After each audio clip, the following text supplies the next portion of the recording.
Hello, welcome back. તો જો આજે અમારે આવવાના છે ફ્રેન્ડ્સ, અમારી રજા છે તો, અને મારે બનાવી છે રબડી. ક્યારથી 4 કલાકથી દૂધ ઉકાળું છું, હવે મેળ પડ્યો છે, એટલું ઘાટું થયું છે ત્યારે. હવે એને ઠારીને પછી કાજુ બદામ નાખશું. તો ચલો હું તમને બતાવું થોડી વાર પછી કાજુ બદામ નાખું ને ત્યારે.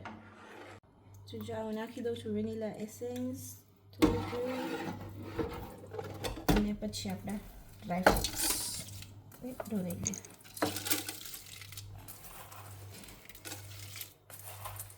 મેં કાજુ સુધાર નાખ્યા એવું નથી લાગતું.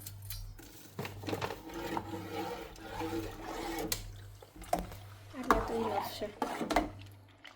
શું કેવું છે? નાખું વધારે? તમને ખબર.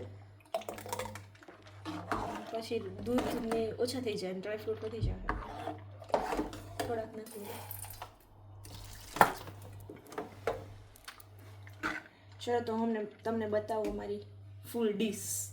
આજે બનાવવાનું છે ભરેલા રીંગણા બટેકાનું શાક, રોટલી અને રબડી.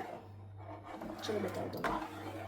તો કંઈ કરવી હતી અમારી ડીશ, અને જો આ બધા બેસી ગયા જમવા. તો ચલો અમે જમી લઈએ. Bye, see you in next video.